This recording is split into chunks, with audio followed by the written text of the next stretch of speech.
080835912 or visit our website at www.thebossplaceresort.com. The Boss Place Resort, serenity and bliss.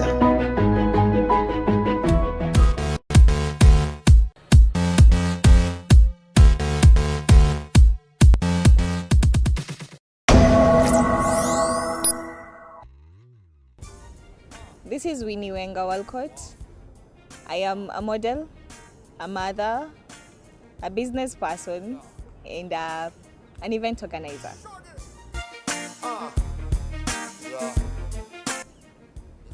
I run a modeling agency in Kisumu. It's called Elegant Modeling Agency. It's an agency that boasts of both plus size and the ordinary models. As at now, we have 14 agal toto apoyo tento gorude opuko chalori sandan tento pokaki ane woman rep matio Kisumu County ka kendo as the people's woman rep adwa invite ute mondo watch Chuny Onagi TV adundo jaluo. My Indian station is being run by young people, and I want to invite all the young people mondo make sure ni watch Chuny Onagi TV. Gintiere gi YouTube live, gintiere gi Facebook live, e Chuny Onagi TV. Chuny Onagi TV nitiere Facebook live, gintiere YouTube live, and I like this platform because it is a platform my young people birogo to provide a platform for other young people. Watch Chuny Onagi TV.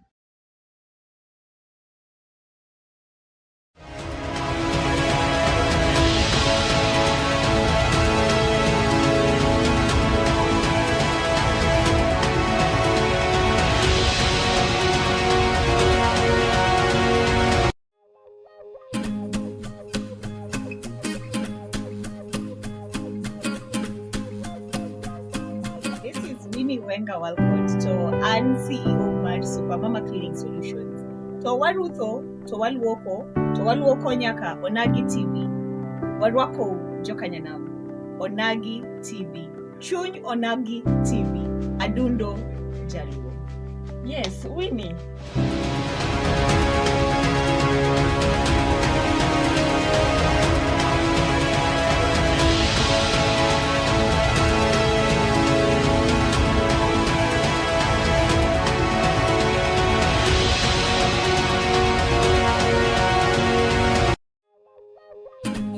Venues. No event is too big or too small. We provide events management, tenting decor, floral arrangement, catering, hiring of utensils and executive mobile toilets. Ask for our white dome tents. Call today to schedule your free consultation and site evaluation. Youth Runs Events is your one-stop shop for your success is our business.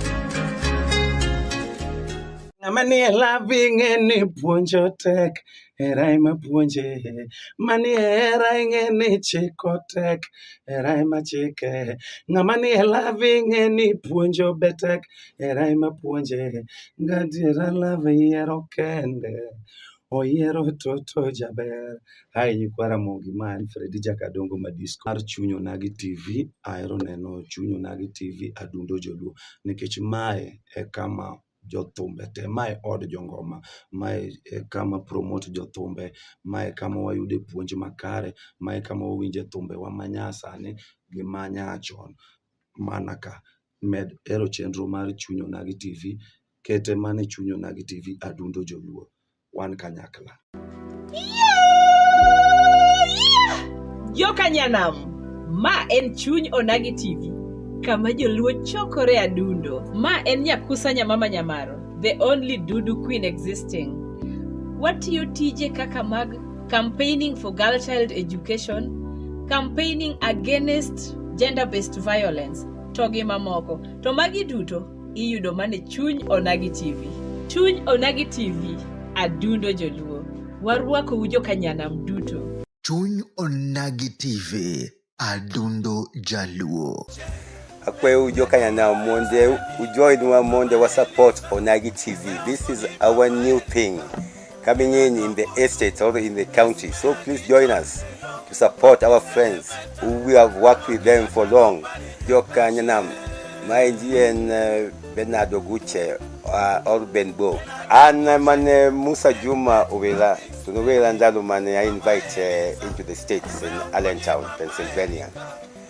Go Musa Manuel Okunyo Koachoni, Adonjo, Penny, JOS, no Kadira, Oguche Janakat, Singamalongo Sana Bende, Omini Edi Festa Gitambo Bende, Tom Juma. Magusi Pemusa Madongo, Magemani Okele US. Onagi TV, Egiwa Masani, Mwadua promote. Kojo Turwa Te, Donjuru Onagi TV, Ubo Winjo Ngolo, Mag Yowa, Mag Musa Juma, Mag everybody, Mag Playwa, Eilulan. Dunyo Nagi TV, Adundo Jaluo Sani. Koro, Adundo Wakai Ndiye Mamondo Waritre. Ineno Chuny Onagi TV. Chuny Onagi TV. Adundo Jaluo. Welcome to the Bowls Resort Kisumu. We offer accommodations, restaurant and bar services, African dishes with other cuisine, conference halls, lounge, children's playground, ample parking area. Come and have a taste of our delightful garden with a serene environment and a spectacular view of Lake Victoria and its shores. We are located along Abuson Road, Riyadh, SOS Village Road, off Kisumu Busia Road, opposite Kisumu International Airport, Kisumu, Kenya. You can find us on Facebook at the Bowls Plus Resort. Email us at reservation@thebowlsplusresort.com. Contact us on 0724-835912 or visit our website at www.thebowlsplusresort.com. The Bowls Plus Resort, serenity and bliss.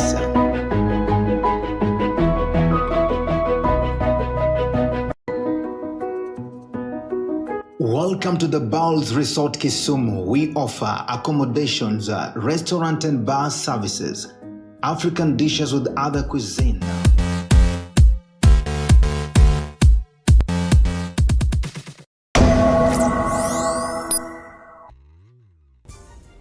This is Winnie Wenger Walcott. I am a model, a mother, a business person, and an event organizer.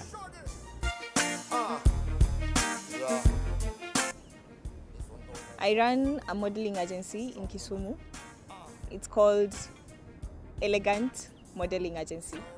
It's an agency that boasts of both plus size and the ordinary models.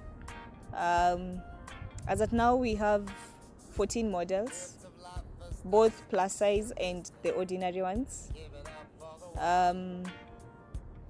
We also have the kid models. What you TJ Kakamag campaigning for girl child education, campaigning against gender-based violence, togi mamoko. To magi duto, iyudo mane Chuny Onagi TV. Chuny Onagi TV, adundo joluo. Warwako ujo kanyanam duto. Chuny Onagi TV. Adundo Jaluo. Akwe ujo kanyana monde, ujoin wa monde wa support Onagi TV. This is our new thing coming in the estate or in the county. So please join us to support our friends who we have worked with them for long. Joka Nyanam, my GN Bernardo Guche or Ben Bo. And man Musa Juma Ovela, to the way and I invite into the States in Allentown, Pennsylvania. Go Musa Manuel Okunyo Koachoni, Adonjo, Penny, JOS, no Kadira, Oguche Janakat, Singamalongo Sana Bende, Omini Edi Festa Gitambo Bende, Tom Juma, Magusi Pemusa Madongo, Magemani Okele US. Onagi TV, Egiwa Masani, Mwadua promote. Kojo Turwa Te, Donjuru Onagi TV, Ubo Winjo Ngolo, Mag Yowa, Mag Musa Juma, Mag everybody, Mag Playwa, Eilulan. Dunyo Nagi TV, Adundo Jaluo Sani. Koro, Adundo Wakai Ndiye Mamondo Waritre. Ineno Chuny Onagi TV. Chuny Onagi TV. Adundo Jaluo.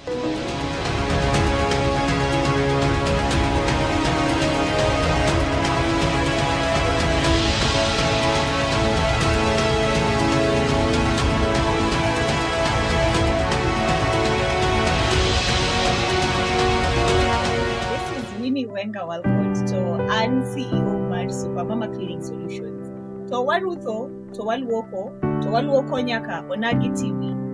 Warwako jokanyanam. Onagi TV. Chuny Onagi TV. Adundo Jaluo. Yes, Winnie. Yes. Warwaki e chenro mar Onagi Jakinda matimore wuok.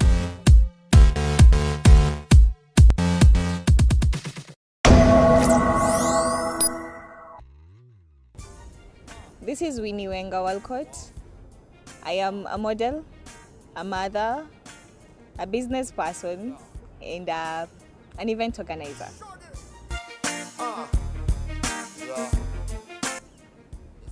I run a modeling agency in Kisumu. It's called Elegant Modeling Agency. It's an agency. Do you have a special event coming up? Let Ufriend's Events take care of it. Weddings, corporate, funerals, anniversaries and parties. We create instantaneous venues. No event is too big or too small. We provide events management, tenting decor, floral arrangement, catering, hiring of utensils and executive mobile toilets. Ask for our white dome tents. Call today to schedule your free consultation and site evaluation. Youthron's Events is your one-stop shop for your success is our business. Mani loving any punjo tek, erai ma punje. Mani any chikotek, erai ma chike. Ngamani loving any punjo betek, erai ma punje. Gadira love yero kende. Oyiero toto jaber. Hai nyikwara mogi man Fredi Jakadongo Madisco. Mar Chunyo Nagi TV, aero neno Chunyo Nagi TV adundo joluo. Nikech mae e kama jothumbe te, mae od jongoma, mae e kama promote jothumbe, mae kama wayude puonj makare, mae kama wawinje thumbe wa manyasani gi manyachon. Mana ka med ero chenro mar Chunyo Nagi TV, kete mane Chunyo Nagi TV adundo joluo. Wan kanyakla. Jokanyanam, ma en Chuny Onagi TV, kama joluo chokore adundo. Ma en nyakusa nyamama nyamaro, the only Dudu queen existing. Watiyo tije kaka mag campaigning for girl child education, campaigning against gender-based violence, to gi mamoko. To magi duto, iyudo mane Chuny Onagi TV. Chuny Onagi TV, adundo joluo. Warwako ujo kanyanam duto. Chuny Onagi TV, adundo jaluo. Akwe ujo kanyanam monde, ujoin wa monde wa support. Amosini misawa janeno mara kendo waduoge e ondamono endo mara reyo. Sani endi wane chenro no endo mara Onagi Jakinda machakore sani endi en sangwena gi dakika 17 nyaka wango mol sa auchiel mar odiochieng'.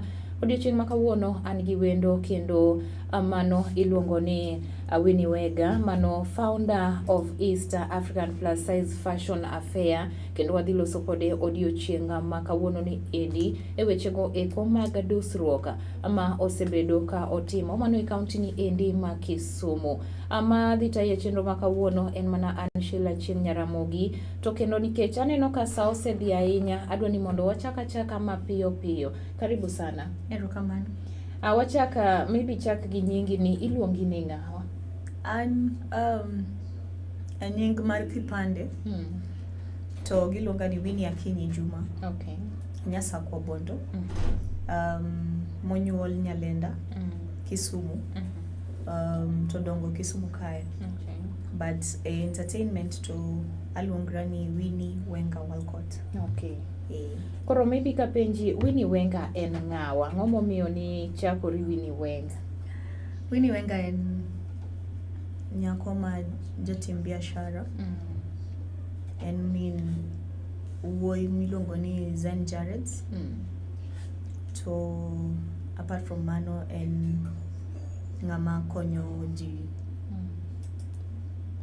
kuonde mopogre e weche mag girl child empowerment, school fee mek nyithindo mayawuoyi gi nyithindo manyiri. Atimo usafi be an gi kampuni miluongo ni Super Mama Cleaning Solutions. Okay. Yes. Kawuono adwa ni mondo walose wechego eko mag dusruok nikech waneno ka weche mag dusruok bihero. Koro maybe kinyisowa ni ang'o momihero wechego eko mag dusruok?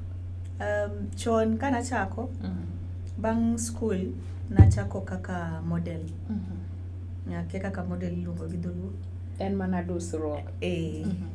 Koro kamane kaka nachako. I started out as a model. I modeled for karibu higni 7-8. Then bang' mano to kana mako ich. To koro nokadwa duogo monda alar space matin no gi jok ma already existing. Koro naamua monda create opportunities mag employment for the models. Yes. Okay, maybe ki dinyiswa matin ni ingeni kidwa timo gimoro to nyaka maybe ng'ato mi you have your reasons gimomiyo idwa timo gima kamano. Koro ng'ama nojiwi mondo idonje wechego eko mag dusruok kata ng'ama nineno ka dusore manolombi amimi idonje wechego eko mag dusruok? So kane wadongo Nyalenda, nentie nyako moro iluongo ni Elizabeth Aboka. Evelyn Aboka, not Elizabeth. Evelyn Aboka emano makolweta mane achako weche mag modeling. And ne wan ga mana gi Miss Tungani kende. Koro kanye kumanane nega jika timo modeling. So from there henceforth ema koro ne wachako manyo opportunities make modeling to ne onge Kisumu. To koro ne waamua gi osiepna moro iluongo ni Josephine Apio. Sani otimo makeup. Mondo wakel opportunities gikoni. Koro kaka nachako timo events. Okay. Challenges mage mane kadhe sechego eko mane umanyo kuondego eko munyalo chako time wechego eko mag dusruok nikech gimoro amora matimore kata gimoro amora ma ng'ato timo e ngimane nyaka challenge bed. Iyudo ka maybe ilak gimoro ama ntiere ubaguzi moro. Ing'eni piny Kenya to en mana Kenya, weche mag mibadhi ng'enye kabisa. Koro maybe ka inyisowa ni challenges mage mane kadhe mano kindego eko mane umanyo kuma unyalo chako godo? Apparently the main challenge generally ni chon cha mane wan podwa model bedo nyako marateng wasn't an in thing ndalogo. Jo kumane run modeling agencies ne dwaro nyiri ma rokweri ma brown, you know, eye catchy. To inge sani narrative no se change kabisa. In fact sani an kaneno nyako marateng, that's what I go for. I would leave the light skin. No offense, but that's what the trend is right now. Apart from that, Jinok Chudi. I remember nenti a modeling agency moro Kisumu kae ma ne watiyo ne severally. But okono chulwaga. Ne wadiga to watimo modeling e clubs. Ingeyo watimo modeling spaces moluongwai kasto ang wadi nindo Mega Plaza. Mega Plaza nentiere ga Nakumatt mane operate 24/7. Koro Mega Plaza kanyo mane wadi ga ninde bench mar Nakumatt. Koro those are the few challenges for me I saw when we were growing up. So how did you handle them? Mero kuka ni handle challenges gini kechwa yudone ninde bench until morning. It's not an easy thing. No, it's not. Yeah. Koro, how did you feel? Like inyangiso joneno ni feel nade. Tangomo mi ne oki lose hope. Nikech most of the people lose hope. Ngatmacha loko ka an kamai ka ninde bench for a night. Trust me kinyo kadoge. So you see, oken kila ng'ato matiyo ga gokinyi to wacho ni gidwa bedo Tyra Banks. Oken kila ng'ato matiyo gokinyi to giwacho ni gidwa bedo, for example, president mar country ni. So with dreams machal kamago, there are sacrifices manyaki make as a person. So for me, I didn't look at them kagimagin challenges per se. I looked at them like stepping stones. There was a story that was being made. ma samoro kabet ga piny taneno kaka samoro the modeling scene is being handled right now. I get very frustrated and angry. Engage Maggie the same things we went through back then, and that is like 10-14 years ago. Moko nego bedni we have the same scenario sani. That's called apparently one we really wanted Guinea moingo kaka any other person would want it. We really wanted ni mundo nyingwa ama gik mawatimo onere oko kachacha. Mundo chieng' moro kindiko historia mar modeling e Kisumu to nyingwa nyakade kumoro kanyo. Yes. Okay. Yeah. So one never did push because we had our own personal goals and aspirations. Yes. Okay, sani waneno ka nyasi mar festa gabiro Kisumu kaendi. Gin ber mage kata gik mage mabecho ma uikone oganda kata jogo eko mabende jodusruok ni godo kata gigo muikone oganda ma Kisumu. What do we expect from you guys? Ipenjo swali notacha kwa nyero nkech it's funny how a big event like Festac that is nurtured and is curated around fashion and fashion is not involved. Nyocha yaka ochak goda simu kipenja designers kipenja ginga mawanya operate good, but you know Festac was like this week, this coming week.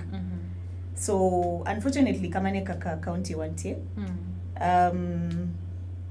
we always have jokmanigi selector gingi selected joggi magidwaro guys spaces go and then koro kagidhi to realize ni by the way kuma wachopedi onge kaka wanya move ka oko konywa koro we wagochne jok mano kwa include ka mondo reswa.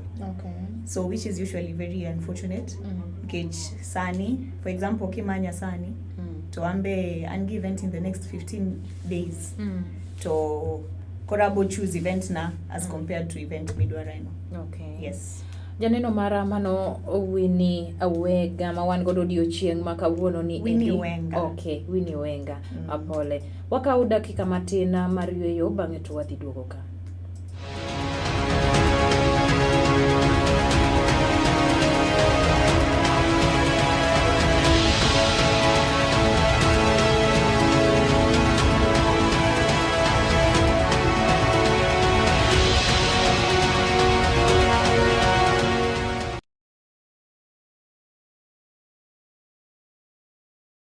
The type of raising I got, I wouldn't want to live that life forever. That's what keeps me going.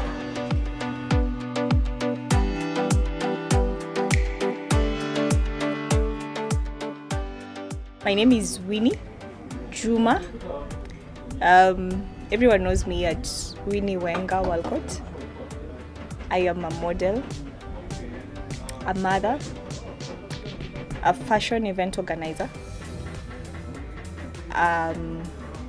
also human rights defender, and I run an organization called Face of Nyalenda.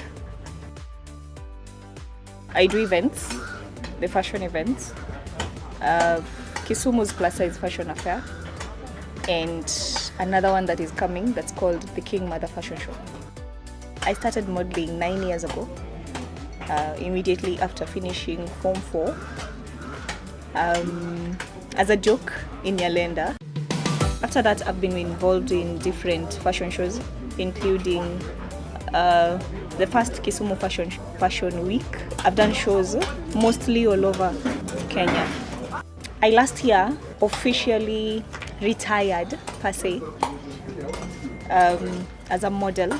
I believe it's about time that the new crop of models just do the thing, like have the mantle and run with it. But I have had my fair share of joy and it's been a nice journey.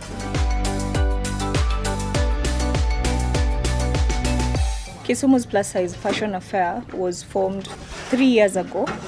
It is generally a celebration of our covetousness as a people of the Western. This is Winnie Wenger Walcott to and CEO mar Supermama Cleaning Solutions.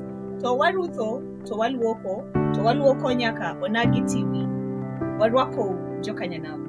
Onagi TV. Chuny Onagi TV. Adundo Jaluo. Yes, Winnie.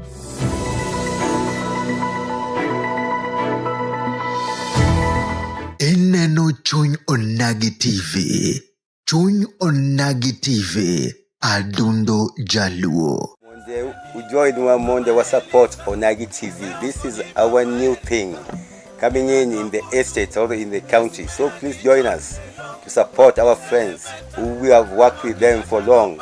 Joka Nyanam, Maiji and Bernardo Gucci or Benbo. And man Musa Juma Ovela. To the way and I invite into the States in Allentown, Pennsylvania. Go Musa Manuel Quino Coachoni, Adonjo, Penny, Joyos, no Cadira, or Gucci Janakat, Singamalongo Sana Bende, Omini, Edi, Festa, Gitambo Bende, Tom Juma, Magusi Pemusa Madongo, Magemanu Kokele, US. Onagi TV, Egi Wamasani, Modua promote. Kojo Turuate. Donjuru Onagi TV, Ubo Winjo Ngolo, Mag Yowa, Mag Musa Juma, Mag everybody, Mag Player, Lulan. Dunyo Nagi TV, Adundo Jaluo Sani. Koro, Adundo Wakai Ndiye Mamondo Waritre. Ineno Chuny Onagi TV. Chuny Onagi TV. Adundo Jaluo. Welcome to the Bowls Resort Kisumu. We offer accommodations, restaurant and bar services, African dishes with other cuisine, conference halls, lounge, children's playground, ample parking area. Come and have a taste of our delightful garden with a serene environment and a spectacular view of Lake Victoria and its shores. We are located along Abuson Road, Riyadh, SOS Village Road, off Kisumu Busia Road, opposite Kisumu International Airport, Kisumu, Kenya. You can find us on Facebook at the Bowls Plus Resort. Email us at reservation@thebowlsplusresort.com. Contact us on 0724-835912 or visit our website at www.thebowlsplusresort.com. The Bowls Plus Resort, serenity and bliss.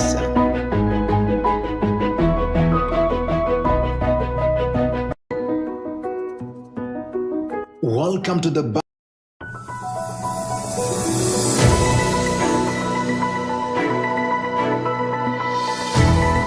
Ineno Chuny Onagi TV. Chuny Onagi TV. Adundo Jaluo. Mana kamano janeno mara waduogo kendo mano e chenro no endo marona gi jakinda kendo wana kod wendo mar odiochieng' ma kawuono mano Winnie kendo ne wadhi mani yoyo matin bang'e to waduogo ka endi kapok wadhi e penjo mar ariyo kata penjo no endo madwa penji en ni aneno ka Nyariro Dickson Junior wacho ni osedonjo e chenro yono endo makare mosna wendo amor ka owacho gik mabeyo kanyo endo. I'm inspired by her success journey. Asante. Okay. Janeno mara ka in gi penjo mora mora inyaoro ote mari e Facebook marwa Chuny Onagi TV ka in gi penjo mora mora mondi penj Winnie odiochieng' ma kawuono ni endi. Aneno koneno ka en nyako no endo ma ondisore kata ka wacho ni odin gi weche go eko mag dusruok to it's true because kata king'iye en nyako no endo modusore yo no endo ma fine kabisa. Winnie aneno ka ntiere nyasi ma uchano bago mar East African Plus Size Fashion Affair. Maybe ka waloso kanyo matin to adwani mondo inyiswa ni East African Plus Size Fashion Affair en nyasi machalo nade? So my gamara boro mawatimo East Africa Plus Size Fashion Affair. Initially ne watimega under the name Kisumu's Plus Size Fashion Affair. So East Africa Plus Size Fashion Affair no bedo inspired gi mamawa achiel kuom minega mang'eny an gi mine mang'eny. Okay.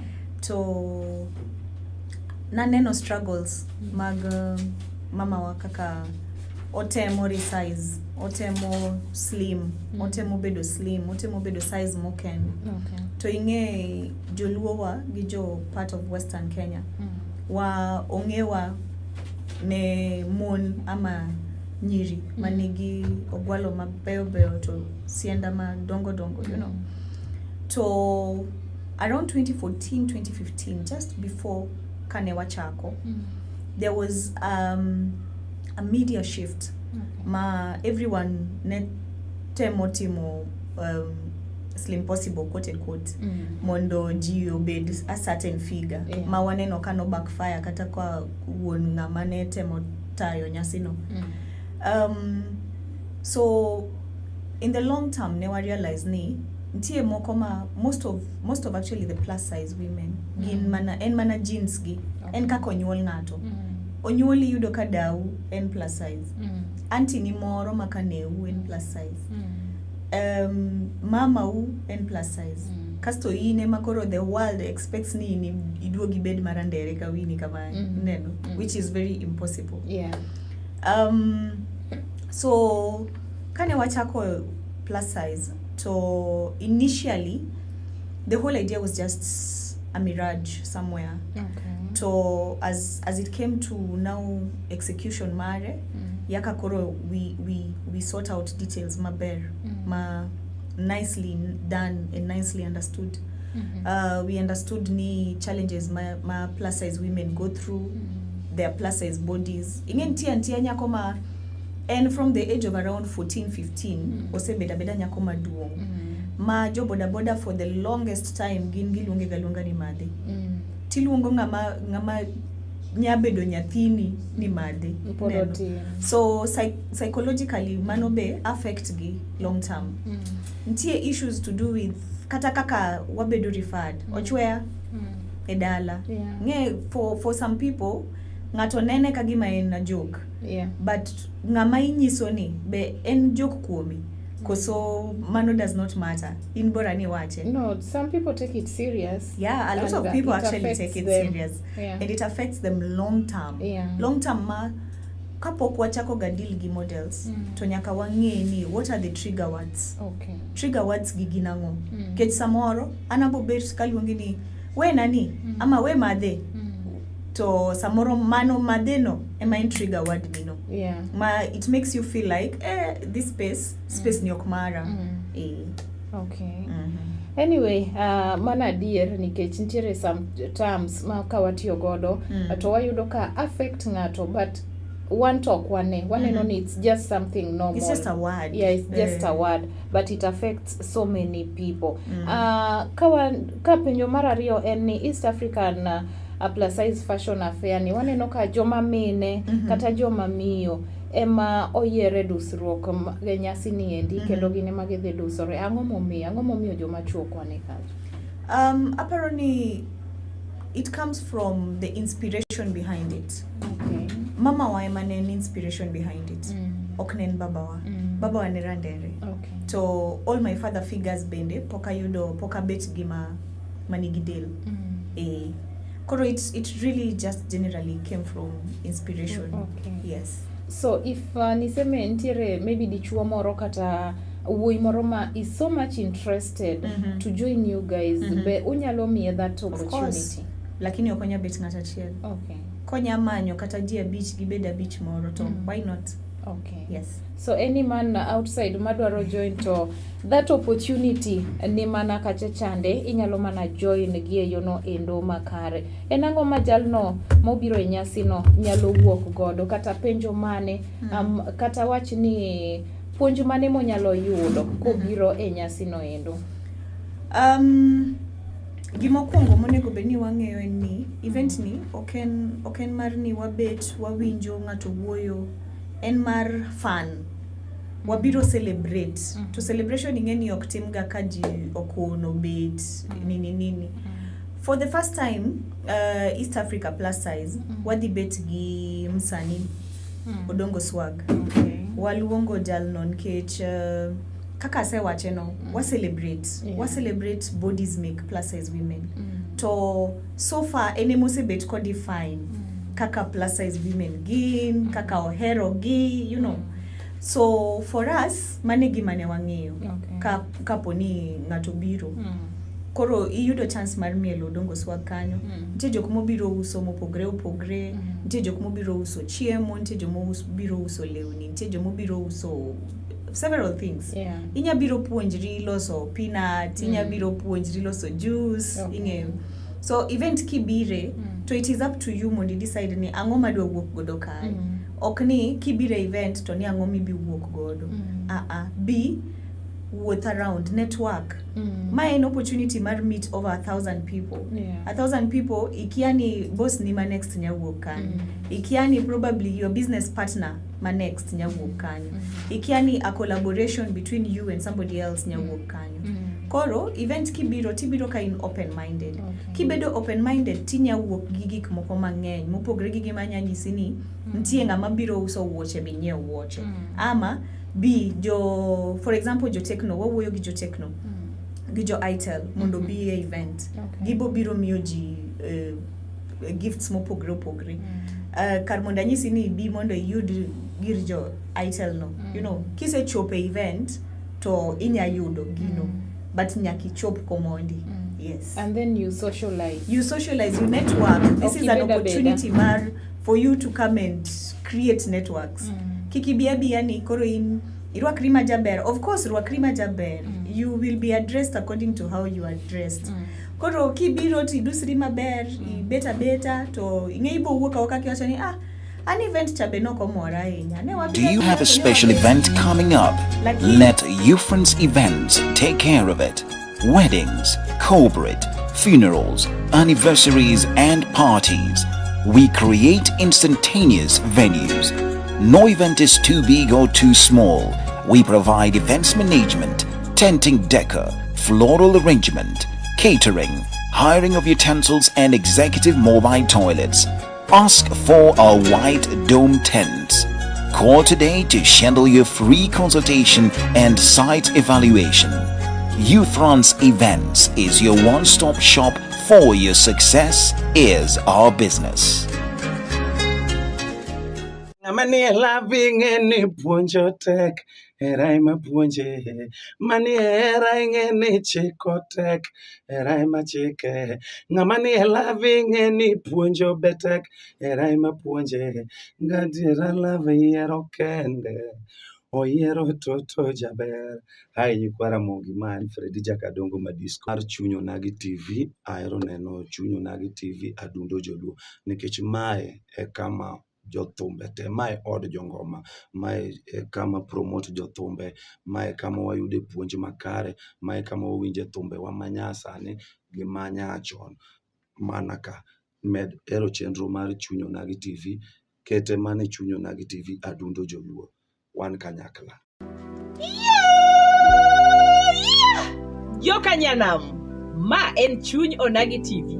Kama joluo chokore adundo. Ma en nyakusa nyamama nyamaro. The only Dudu queen existing.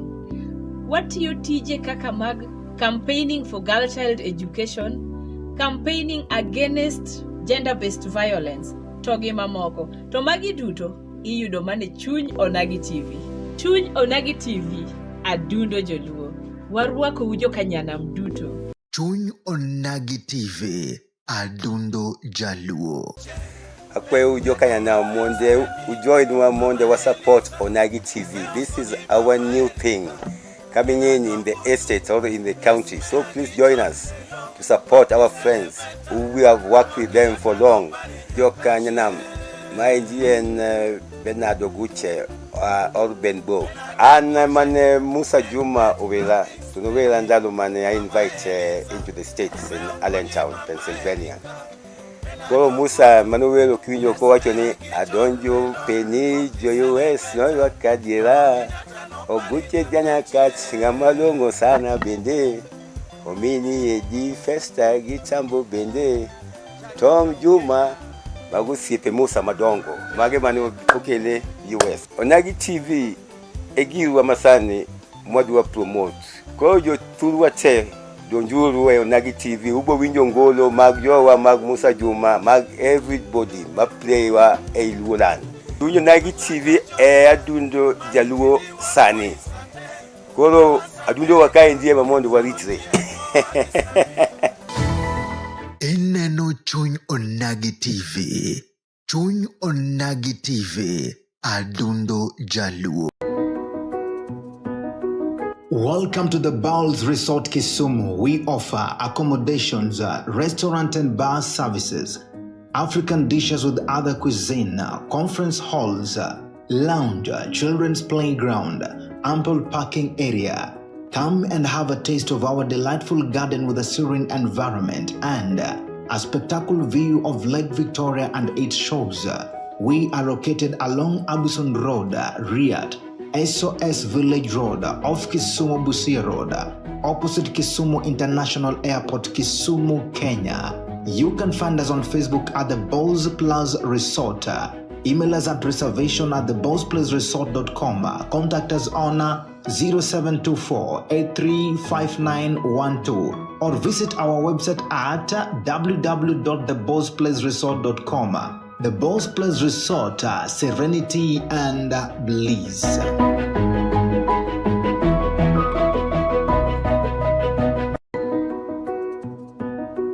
Welcome to the Bowls Resort Kisumu. We offer accommodations, restaurant and bar services, African dishes with other cuisine, conference halls, lounge, children's playground, ample parking area.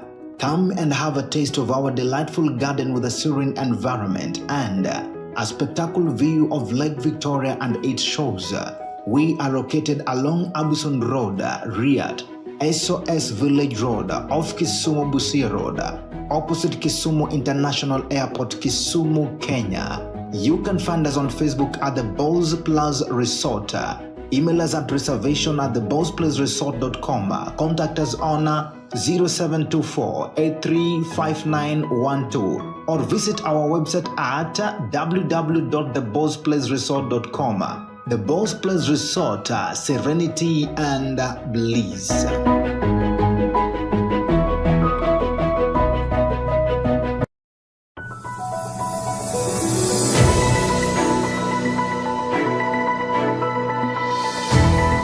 Ineno chuny Onagi TV.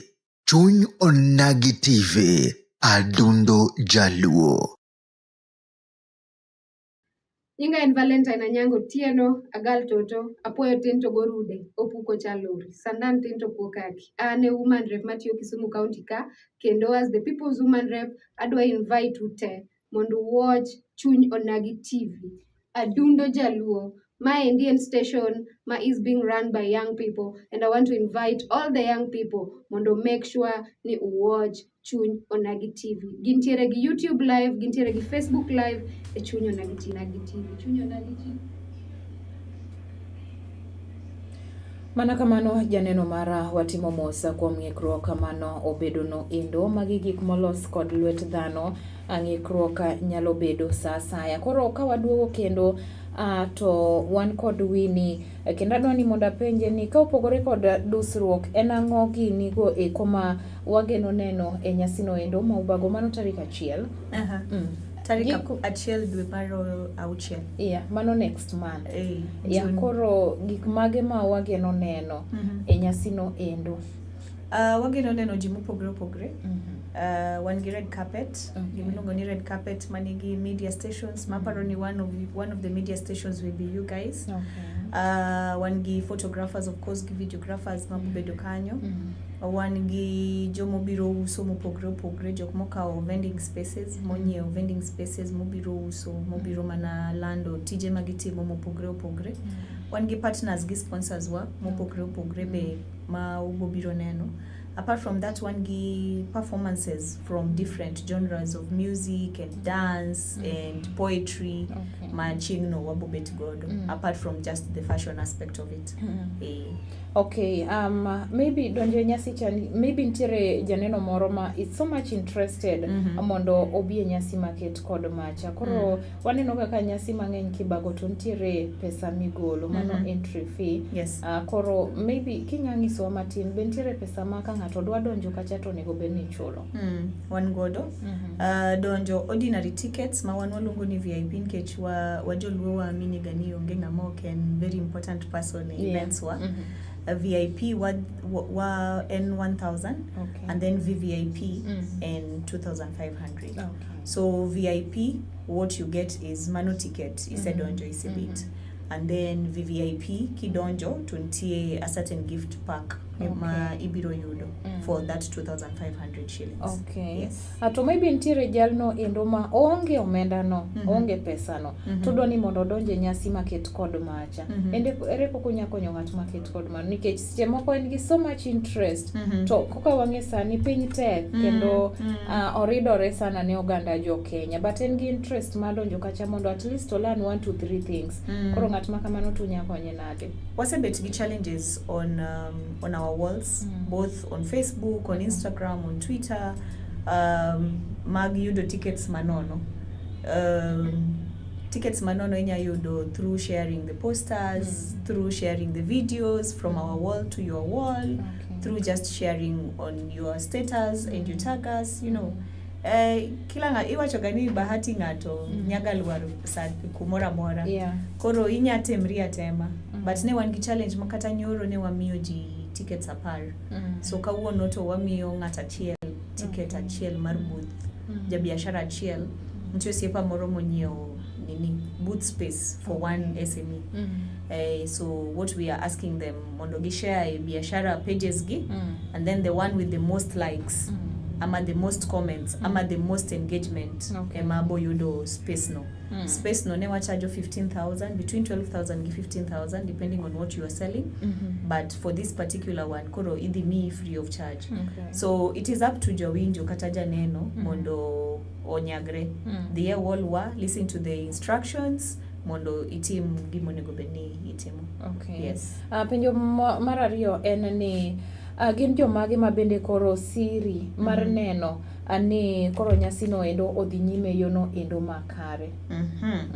Wasebet gi jalno moro mosebet kasirowa for a very long time. Iluongo ni James Were.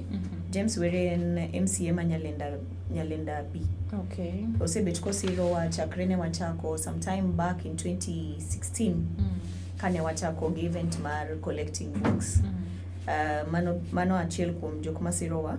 Wan gi migao miluongo ni KMET. KMET nigi nyaka hospital ma consultation en mana 200 kende.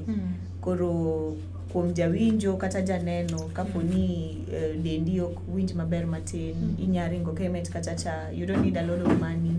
Enena 200 to daktari neni to thieth be imi maber. Apart from mano, wan gi lifestyle spa and fitness center mantie Milimani Tumaini kachacha. Ma konyo wa gi dusruok mek nyithindo manyiri ma bobedo on the runway. Apart from mano, wan gi Mirok Gardens, Mirok en kar nindo gi kar chiemo mantie Milimani. Apart from mano, wan gi Super Mama Cleaning Solutions, mabo konyo wa Tomboya chieng' maka wasetieko timo event to giboluwo konwa Tomboya kanyo. Wan gi Dala Tickets. Dala Tickets en platform mana kaka ticketing options moko ma wan ga godo ka. Koro mae to marwa molos gi achiel kuomwa iluongo ni Godfrey Kwedogo. Wan gi Urban Groom. Urban Groom be en TV station kamaruni lakini ento embe en online. Koro eno deal specifically gi fashion. Koro gine jok ma na wacho ni bobedo e red carpet kata cha kapenjo ji maswali mopogre nga orwaki iwinjo nade ang'o mi expect gik machal kamago. Wan gi Millennium Security. Security firm moro ma wan godo Kisumu kae ma tiyo ne ji mopogre companies matimo gik mopogre. Wan gi Joakim Okech Swaga ma Kondele Ward, MCA ma Kondele Ward ma be ochung' kodwa. Apart from mano to wan gi Josephine Apio ma en Makeup by Kisumu, ma timo gik ma makeup mabuketonwa makeup on the day of the event. Apart from mano to wan gi wuodwa moro kae modak Seattle ma iluongo ni Simon Javan Okelu. Simon is very huge on music industry. To engi migape miluongo ni Madaraka Festival. So Madaraka Festival is coming together gi East Africa Plus Size Fashion Affair for greater things. Or can mana for this fashion event. We are collaborating mondo wating nyigwa moko ka wagolo kae mondo wadhi go Seattle mondo chieng' moro be wa enjoy scenes make the other side. Okay. Yes. Koro mago are just a few of the people ma osesirowa e wachni. Okay. Of course, nti individuals here and there ma bende konyowa left, right and center. But yes, these are the main partners. 1 billion rising. 1 billion rising en migao matiyo gi ratiro gi kendo gichung gi nyithindo manyiri kuom issues to do with sexual reproductive health and rights. To gitiyo e counties a beach so far. Mano Kiambu, Nairobi, Kisumu, Siaya gi Homa Bay. Okay. Yes. Okay, asante sana. Kawadie Facebook marwatu waneno ka Julius Oromo wachoni we are on, we are waiting for it like no other. Okay, kama na ainya Calvin Somondi abodo wachoni tiunda inda. Cynthia Ngere wachone I love how elegant you are. Okay. Kastane no ka Antire Winnie Oluma wachoni leo unafanana na Zen. Congratulations. Belinda Chieng wachoni I'm locked in. Asante sana. Winnie aneno ka ntiere video moro mane waneno ka idusori kendo en mar dusruok achechande. Adwani mondo wakaw dakika dusruok as in miel koso wuotho. Okay. Yeah, koro okay. Adwani mondo kapok waneno video no adwani kapok waneno video no to ingiswa neni to nen kure to ndalo mage mane nen ndalo mane to nen kure. Mano kapok waneno ama wane video no komoni bange to because explain wani to nen video mane to nen kure nikech aneno ka nen dusruok moro ma serious. Producer marwa dwani mondo tugnwa video no mondo wane yan. Are based in Nairobi, and usually what happens, they choose their models from Nairobi, and we had thought that because this whole revolution had come.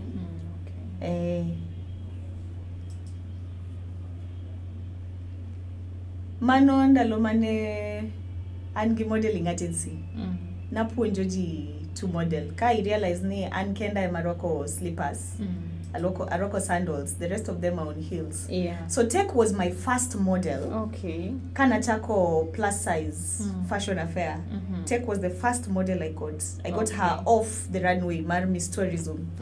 Nadi Miss Tourism finals tomboya kachacha. Taneno jabermoro nyakoma akona figure vizuri. In my imagination that's how a plus size model would have been. Okay. And then back then she had white hair. So kano lore stage mano gole from the competition. Kano lore ni tanyiso ngamane an godo ni adi wuyo ginyakoni. Like that's how literally I got my first model for plus size. Plus size 1. Tech was my first plus size 1 model. Okay. Logo ni Tech binti Afrika. Okay. Modeling aneno ka oken gima yot sana nikech nyaka ntie position manyaka ikete dendi. Yeah, kasto ntiere be koko nego be nitero tiendi. My in any case you don't know my friend, you can fall down. Of course. You can fall down. Of course. So how long does it take to train somebody mondo nge koko wuotho koko keto dende nikech aneno ka there is it that depends on interest. Anything it depends on interest. Okay. So anything depends on interest. It doesn't take long. No, it doesn't take long. Okay. It doesn't take long. It takes kangen to 1 week. Okay. You should be able to at least have a grasp of the modeling world. Yeah. So like kanga tudoni mondi puonje weche go eko mag modeling. Ntiere pesa monego bed no chulo ama it's free of charge? Sani okanyal puonjo ngato modeling. Okay.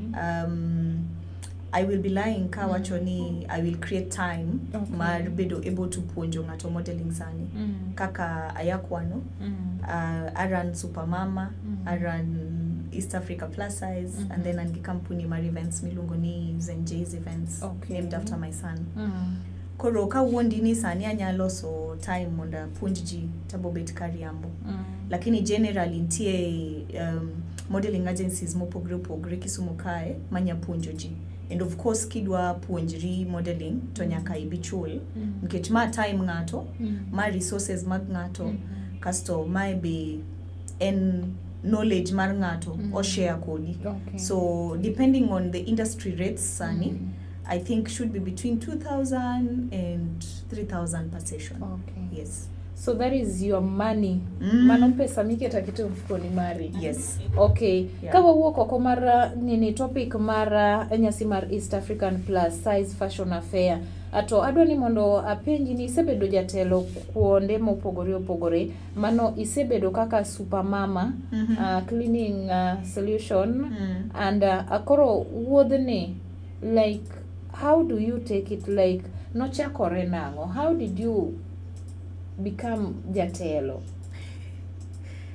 Jotelo ok nyuol, jotelo are made. Okay. An nyako mokoero okaero kwayo ng'ato gimoro. To be okaero sayo ng'ato ne gimoro. I like to work hard. I like good things. So I like to work hard for those good things that I like. Koro samoro and push from also outside forces. Getana mako ichika podatin at 24 years. I didn't even have a place to give birth. You were 22 by I was that 24, 23, 24, thereabouts. My son is 10, so I'm 20. I was 23. I didn't have a place to give birth at. I didn't even have a place to live when I was pregnant. I lived in a friend's house, and then a friend's house no the mosambaratika makoro adi koro wede osiepani emano hosta kana nyuol kumilungo ni elbagon gimomiyo zen anywhere adi nyaka mention nyathina no he has been quite a push when it comes to issues to do with me just trying to change the narrative around us. Yes. So penjo marario enani agin kuonde mage mabende isechopie mano nyaka nichaka weche go eko mag bedo jatelo nikech waneno ka isebedo jatelo kuonde mopogore opogore. Well, okaelewa exactly what you mean by kuonde masechope. Like kuonde misewuothe, you know, maybe you have gone outside the country, so isewuotho kuonde machalo nade mano ka kaluore kod tije misebedo ketimo. I think I would answer you differently. I say impact lives maromnade is what I would answer.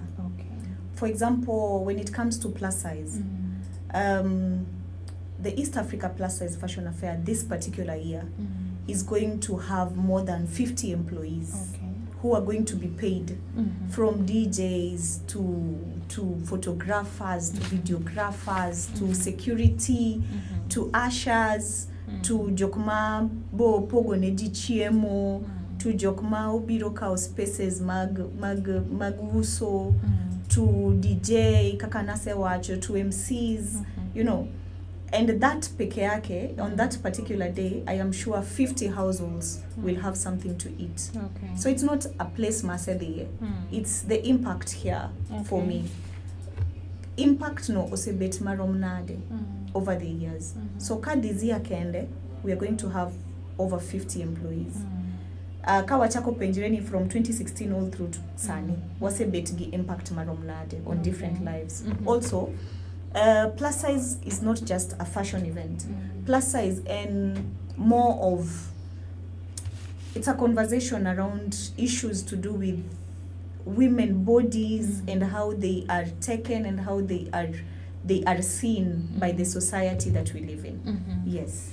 Okay, adwa ni mondo wane video moro mano aneno kantie nyathi moro mochung' kacha chande mondo wangi anene to no wacha. Okay, pole. Wane ane video no mate. Constitutionalized. King Mother is a brand I'm trying to push. King Mother is a woman that does things that are majorly set aside, that men should or are the ones that do it.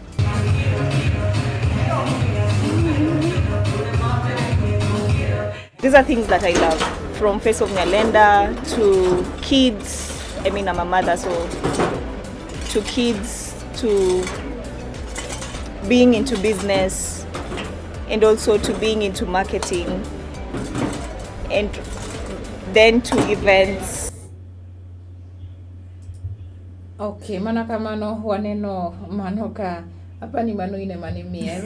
Very young. You are still young anyway. Okay. Koro penjo mar ariyo eni gin ber mage ma iseneno e wuoth mari nyaka ni chaka weche go eko mag dusruok, ber mane miseneno? Asebedo able to better spaces ma generally inge kata in kanyisi ni a model. You don't think so broadly about a person like that. Yeah. But for me, the term model has never poko keta a box moro motama grow. I have met governors. I have met people that I consider my role models. I have met the other day Facebook reminded me of a meeting with Lupita Nyong'o. Okay. And for me, those are spaces that for any person in the modeling industry, you do not think you'd speak in front of a governor and the governor remembers your name. Yeah. That's what Professor does every time I am around. He always remembers you, this girl. You are really, you know, it's beautiful. Yeah. From a perspective of gimajiong'eyo ni model and enanga masungre kanyo. Like that's all a lot of us know about modeling and about models. Gina jok masungre kanyo. You know, in fact they're usually an afterthought. Ma ibo yuwa bange ni wadwaro nyako moro manya chung kanyo mondo smile ni ji, mondo o welcome ji. You know. Yeah. Okay, so gina chiedh nade mage misebedo kikadhe kata mapodi kadhe nyaka sani endi? Achiedh nade is challenges. Yeah. Okay. Sorry about that. Achiedh nade ni challenges mage ama podi kadhe nyaka gisani to dine piny owacho kata piny owacho mar county ma Kisumu ne dwa konyi, which information kata inyalo kwagi ni mondo gikonyi yo no endo machalo nade? One word. Support. Support does not have to be financially. Sani, right now we have noticed ni support does not have to be financially. For example, for the county government, gikumoko kaka licenses, those are things you can waiver for event organizers. Things to do with spaces ma jinyalo time practice. Those are things you can waiver. Okay. You know. Coach Oponi Ching event. Show up, buy tickets. You know? Yeah. Don't show up for free. Okay. Buy tickets. Come support. Okay. You know. By the fact that the county government is there legitimizes your whatever it is you're trying to do. But you see, for a very long time, the county government has not been supportive of a lot of young people's initiatives. Okay. Koro, what young people have done is they steered clear of the county governments for the longest time. You look for the licenses alone, you look for X alone, you look for Y alone. Mocho point moroma koro, you feel like you don't need them. Okay. But you see, they are key stakeholders. Egi kumite motimogi. Yes. Okay. Yeah. So koro ka watieko nikech aneno ka time sa osedhi. En ang'o minyalo nyiso janeno marwa maneni odiochieng' ma kawuono and he or she is so much interested in modeling? Modeling is expensive. Okay. That is one. Modeling is very time consuming. So unless you're very, very sure that that is the road you want to go or that is the route you want to take, make sure that you are ready for those two aspects of modeling. Modeling is expensive and modeling is time consuming. Once you capture these two, you are ready for the world. Okay. But also be ready to push. Kikidhi kumoro dichiel to inyisi ni kawuono kwadwar ng'ama rating kai. and then koromano modeling kodi nitie ko kidwa story no kidwa kendo nyaka. You know that is discrimination. Oh yes, it does. It is, but it does happen. How many times do we see advertisements mewachoni light skin needed or dark skin needed? You know, there are so many. Yeah. But does that stop you if you have a dream? No, it doesn't. It doesn't. Koro kiki bedinga ma chunye thopiyo. Bedinga ma konyis no dichiel tinya chung tiwachoni ma next cha podabodhi. Ma next cha podabodhi. Yeah. Ma next cha podabodhi. Yes. Koro nego bedni in ng'atno endo ma ok lose hope. Don't lose hope. Yes. Yeah. Chunye kik tho. Okay. Story no. Mana kamano mano ne Winnie, mana akiani ke in gi wach ang'o minyalo nyiso jowinjo, your last word, your last speech, kata wach mogik minyalo nyiso joneno odiochieng' ma kawuono. Adwa rwako uwe nyasi mabago on the 1st of June at Tom Mboya Labour College. The reason why I'm very particular about this event is because we are creating a cycle MAR events.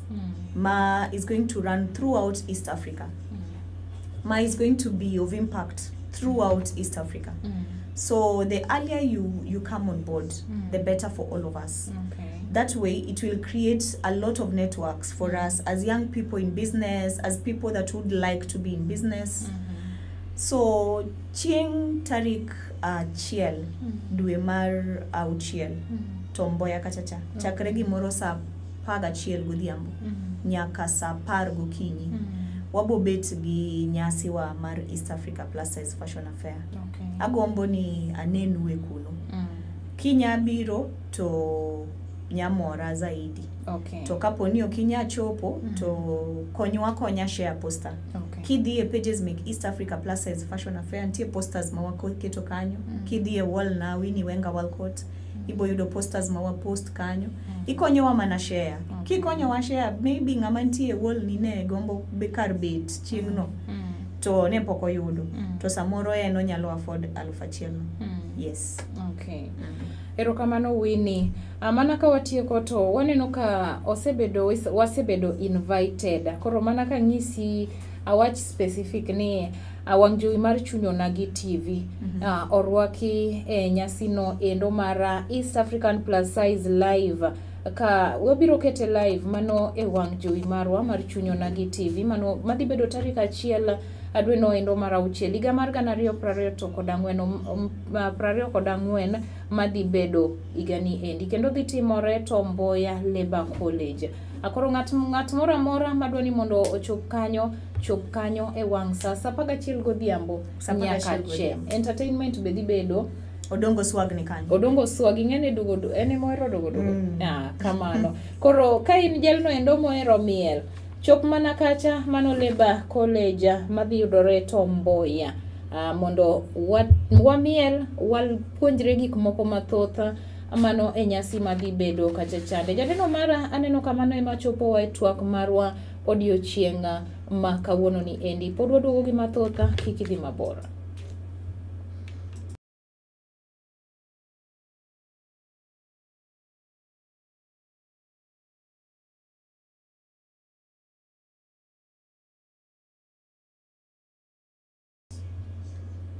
See?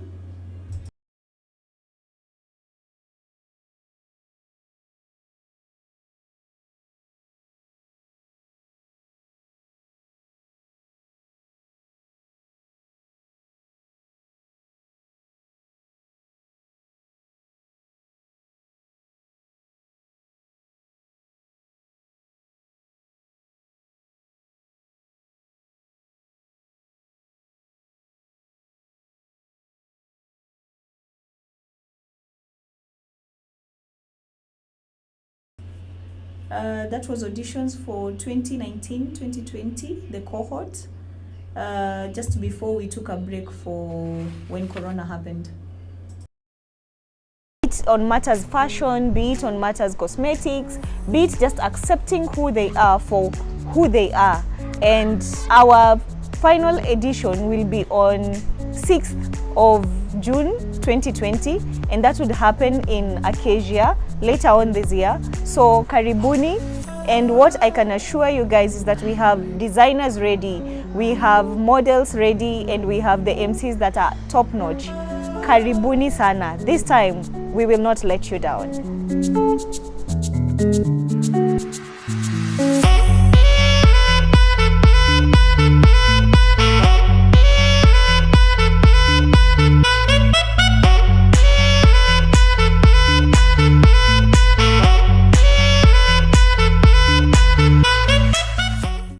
Instantaneous venues. No event is too big or too small.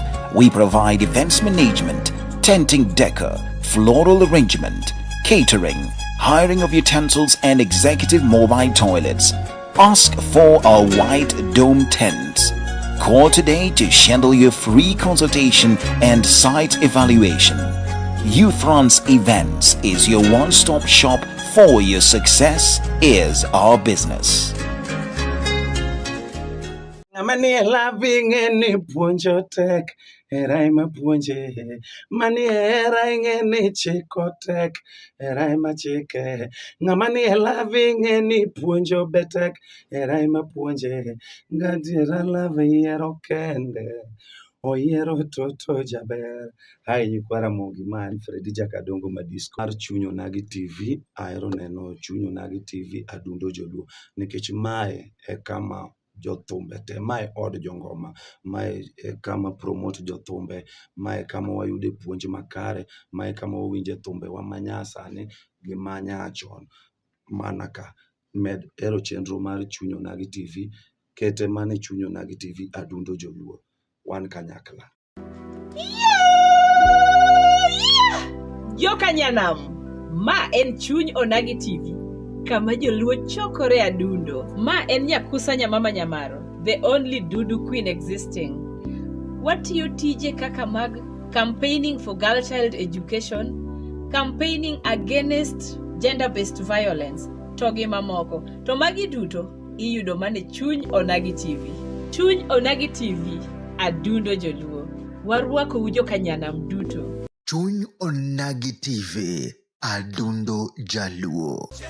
Akwe ujo kanyana monde, ujoin wa monde wa support Onagi TV. This is our new thing coming in the estate or in the county. So please join us to support our friends who we have worked with them for long.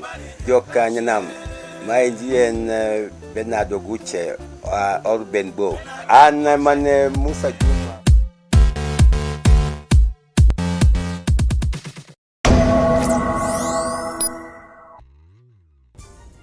This is Winnie Wenger Walcott. I am a model, a mother, a business person,